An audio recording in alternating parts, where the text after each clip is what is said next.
What's with Donald Trump's fixation on South Africa? We look at a geopolitical story with multiple angles to it, running from the Cape of Good Hope to the Middle East. The occupied West Bank, the tactics the Israeli military has imported from Gaza, and the news outlets in Israel acting like cheerleaders. Plus, Syria, the post-Assad era, fake news, and the dangers of disinformation. It is hard to keep up with all the executive orders coming out of the White House these days, so we've decided to pick one of them and to dig into that story. Donald Trump has signed a directive stopping all U.S. foreign aid to South Africa and offered refugee status to Afrikaners, white South Africans, many of whom were complicit in the system of apartheid. Ostensibly, Trump opposes a new law, the Expropriation Act, which gives the ANC-led coalition government the power to expropriate land under certain scenarios, including land owned by Afrikaners. The order also accuses the government of fueling violence against racially disfavored landowners. Trump's talking about white people, farmers. The South African government disputes those arguments, says they're based on misinformation and propaganda. We'll get at that, where that material comes from, and how it has made it onto news channels in the U.S. and beyond. The other angle playing into this story, South Africa also happens to be the country that has taken Israel to the International Court of Justice for genocide. Since taking power once again, Donald Trump has been taking shots across the bows of so many countries. Canada. Why should we be subsidizing Canada? Mexico. Criminals, people from jails come through Mexico. China. China makes the fentanyl, gives it to Mexico. Denmark over Greenland. And now, South Africa. The South African situation is very, very dangerous. There's tremendously bad things going on, including the confiscation of property. With the stroke of a pen and an executive order, Trump ended U.S. foreign aid to South Africa and paved the way for Afrikaners, white South Africans, to resettle in America. The order accuses the ANC-led government of using a new law, the Expropriation Act, to discriminate against white farmers and confiscate their land. It also alleges the government has fueled disproportionate black-on-white violence aimed at farmers, landowners. Taking to his platform of choice, Truth Social, Trump called it a story that the radical left media does not want to cover. The irony of it all? It's an executive order drawn up by the Trump White House that is based on fake news. When Trump talks about expropriation, he calls it confiscation. A confiscation is when something is taken away without any due process, without any compensation. That doesn't happen in South African law. Expropriation is quite a normal legal process that governments around the world use, and the South African Constitution requires just and equitable compensation. So, in the way of hyping this up, Donald Trump is also othering South Africa, as if we do not have the kinds of legal frameworks that are equivalent to those both in North America and elsewhere around the world. If you look at the data, in 2023 there were 49 murders related to people who work on these farms, right? In total, South Africa had almost 30,000 murders in 2023. When you have a very high homicide rate, some of the people killed will be white, some of them will be farmers. But there's actually very little evidence that they're being targeted in that way, or the rates of violence are particularly high. I actually doubt that Trump knows that much about South Africa or even cares that much about South Africa specifically. This plays into his white voter base. They would probably identify with a mythical white tribe being under threat in Africa under a black government. Geopolitically, it also ties into a rising right-wing populist discourse that draws on fears of blacks, fears of Muslims, fears of immigrants. And this is part of his agenda to punish South Africa for taking Israel to the International Court of Justice, and also part of South Africa's pivoting towards Russia, China, and the BRICS. In its response to the Trump administration's moves, the South African government said it was concerned by what seems to be a campaign of misinformation and propaganda. AfriForum probably played a part in that. An NGO launched in 2006 to defend the interests of Afrikaners, it is led by a former politician, Collie Creel, who admits apartheid was wrong, but still denies it was a crime against humanity. AfriForum started making inroads overseas during Donald Trump's first term in office, having used social media to spread its message, planting the notion of a white genocide in South Africa. It found some willing listeners in Washington and beyond. Well, now to a fascinating and significant story the media have all but ignored. Among them, Tucker Carlson and Fox News in 2018. AfriForum, I think, recognizes that it operates in a very small space in South Africa.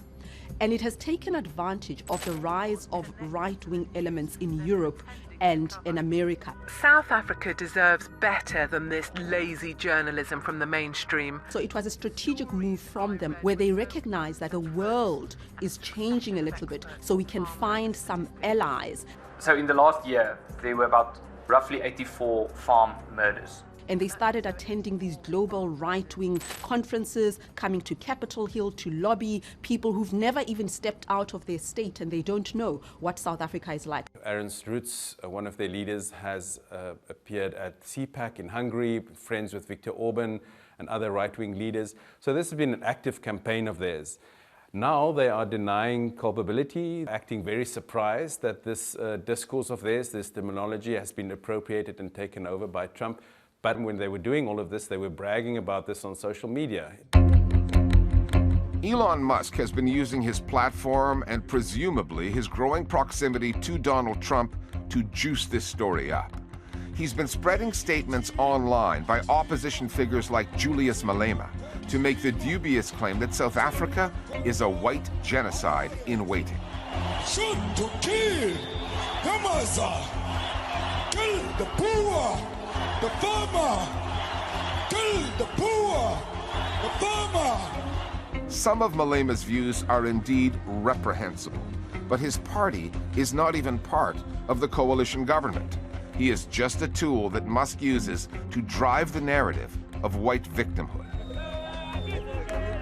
Throughout the pushing of this story, the specter of neighboring Zimbabwe has been raised, and the racially driven, sometimes violent land grabs that took place there 25 years ago. You are not wanted to be here anymore. That's not even close to what's happening in South Africa. Although, more than 3 decades after the end of apartheid, whites still own more than 70% of the private farmland, despite making up just 7% of the population. If we just go back to the realities on the ground, the people in South Africa who do face the real risks and reality of being rendered homeless and landless are black people who are being evicted from farms, black people who have no place to stay in the city. But all of this is ignored and obscured when somebody with the power of Musk, with the power of Trump, all of these groups managing to dominate the headlines. Elon Musk was brought up in apartheid South Africa as a white child in South Africa, went to a whites-only school.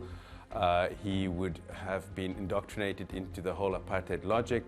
The issue here, I think, is also partly the way that the media is framing this. Often it taps into that sort of xenophobic, populist discourse around a white genocide around the world.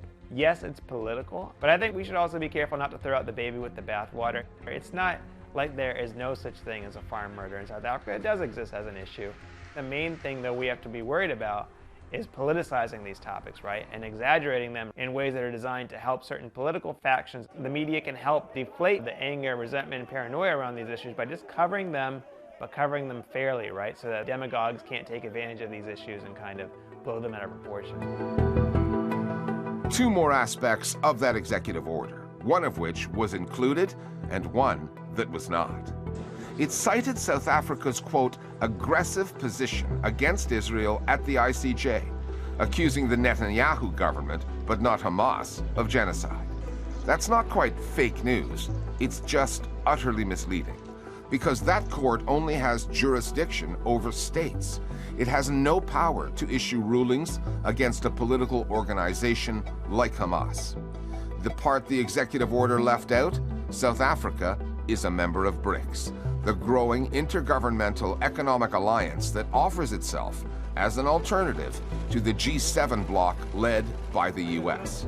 With talk of trade wars in and on the air, the Trump administration has chosen this moment to send a message to BRICS' smallest and economically weakest member state. Just looking at the traditional partners of BRICS, Brazil, Russia, India, China, from size of economy and all of that, South Africa doesn't really belong there. But the BRICS partners recognized that it was important to have Africa represented because growth can be found on the African continent. So South Africa became a strategic addition. But I think from the United States point of view, they recognize that South Africa is the smallest economy there. And South Africa is the only one that took Israel to the International Court of Justice. What is also at stake here is America's soft power. Domestically, it might be a short-sighted, short-term gains.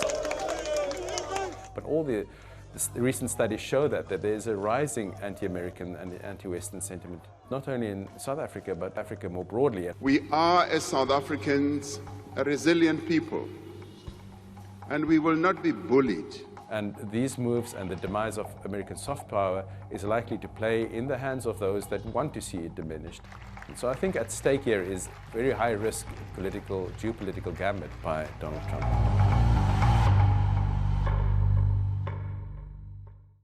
Israel's self-described counterinsurgency in the occupied West Bank escalates by the day. One minister in the Netanyahu government is demanding the occupied territory be given the Gaza treatment, and he's being helped along the way by some leading Israeli news outlets. Ryan Kohls is here with more. As bad as the most recent Israeli offensive in the West Bank has been, with airstrikes killing at least 25 Palestinians, ground forces destroying entire neighborhoods, according to Finance Minister Bezalel Smotrich, that's still not enough. He's calling for the Gazification of the West Bank.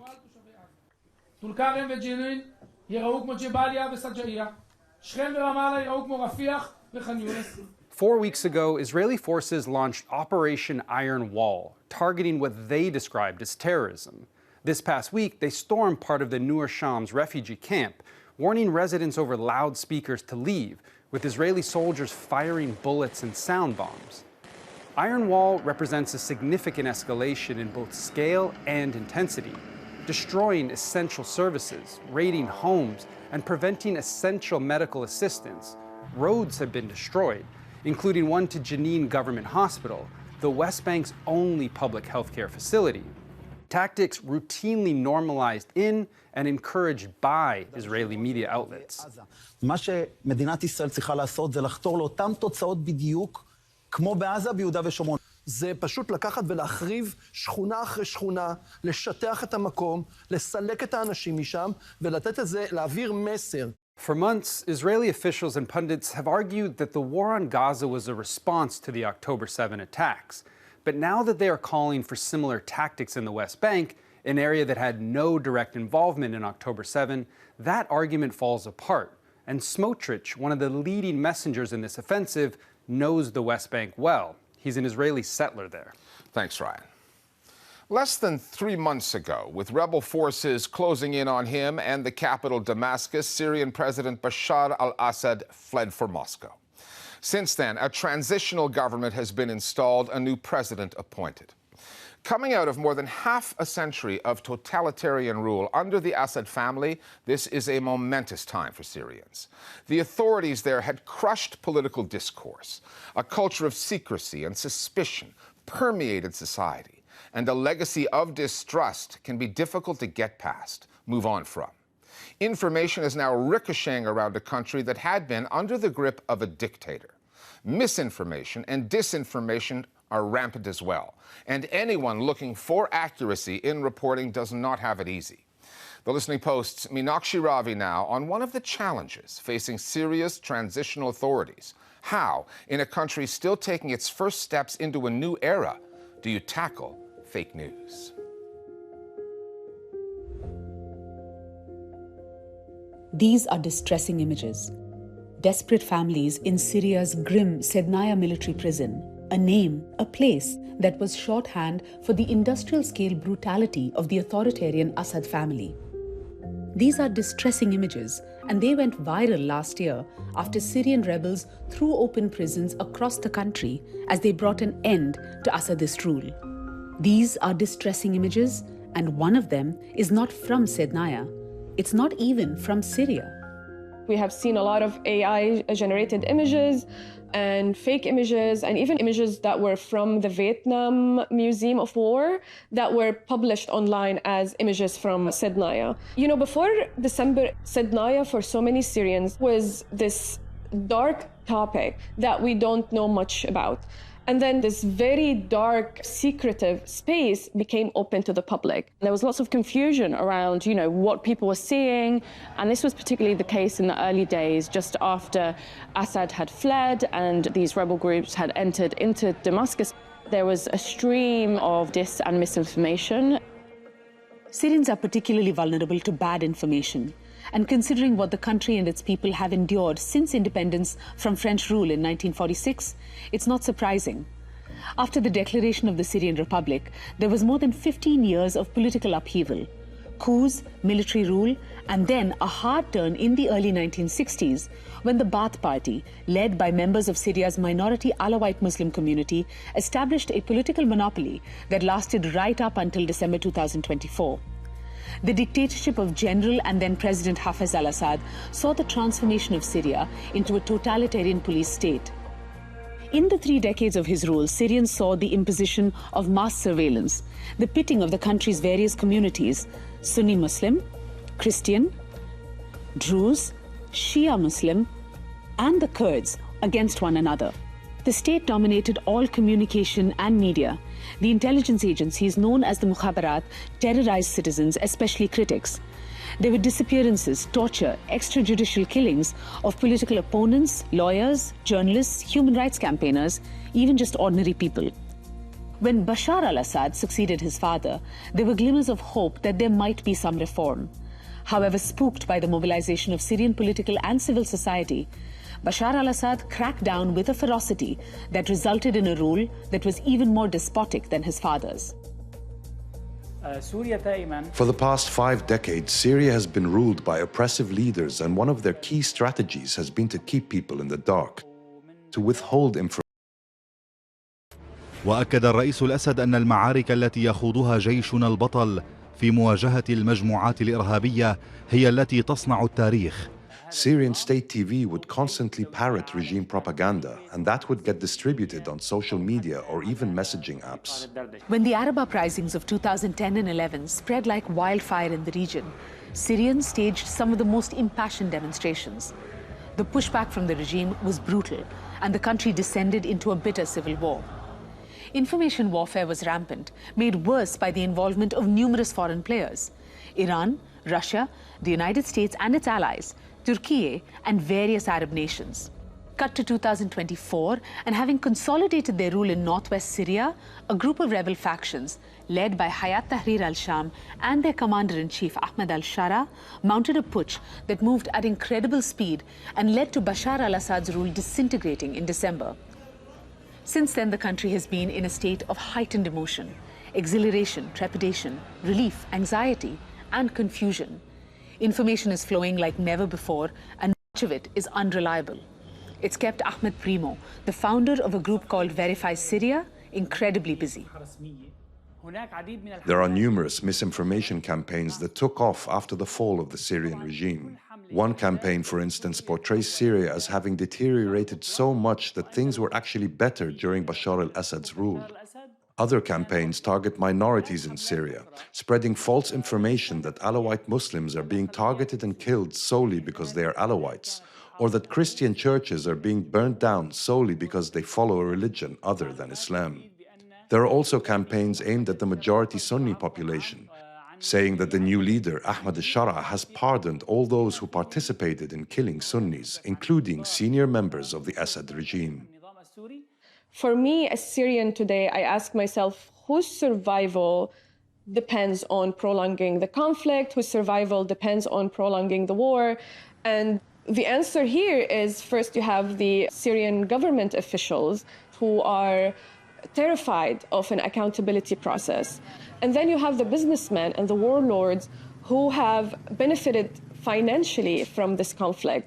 People tend to not only believe, but to circulate information that aligns with their pre-existing anxieties and fears. One of those fears has been how transitional President Ahmed al-Sharaa and the HTS, which is leading the current government in Syria, will deal with the country's many minorities. Decades of sectarian suspicion, much of it fed by the Assad regime and its operatives, informs these concerns.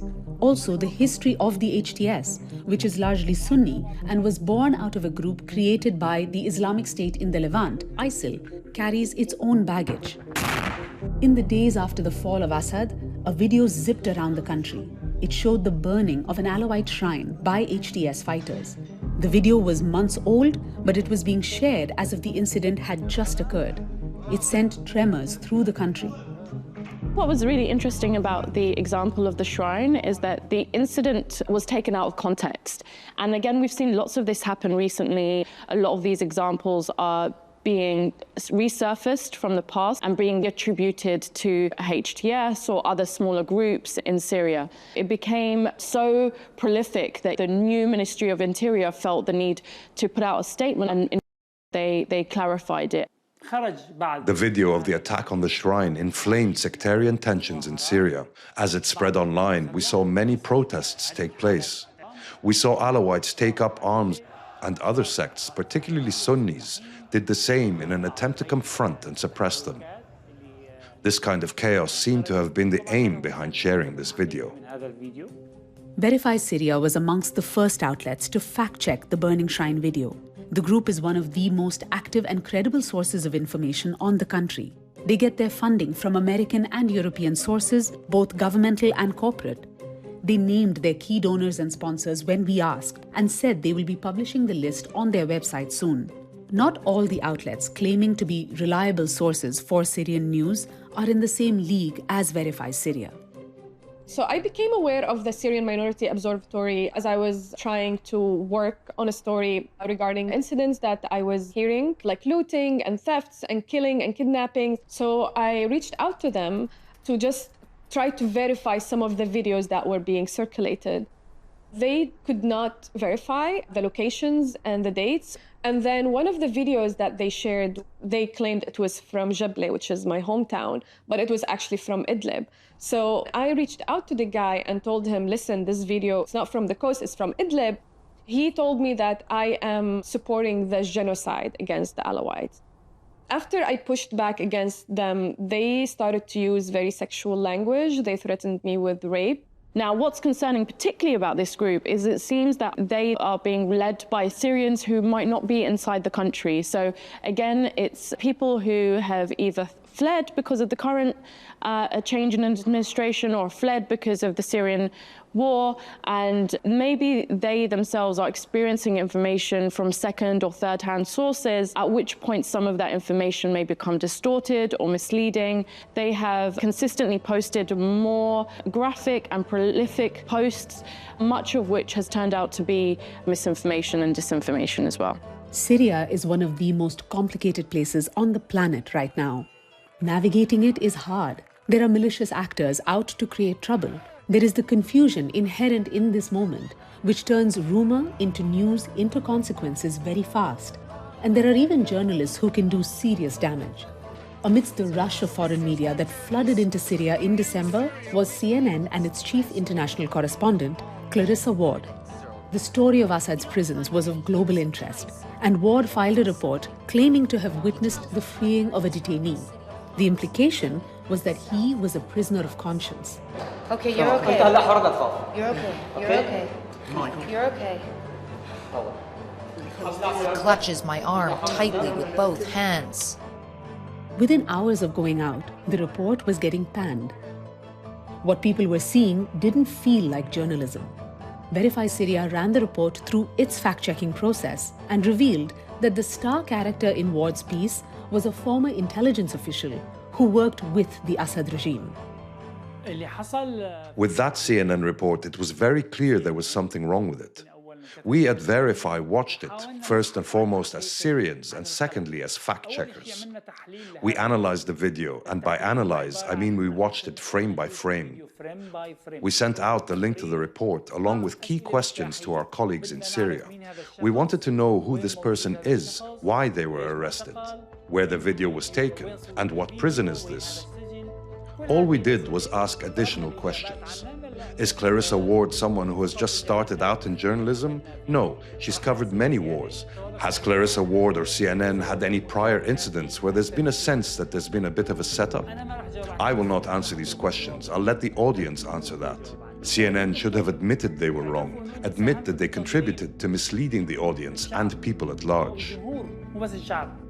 Syria today is such a trending topic, and everyone wants to write on Syria, on jails, on the country, on the minorities.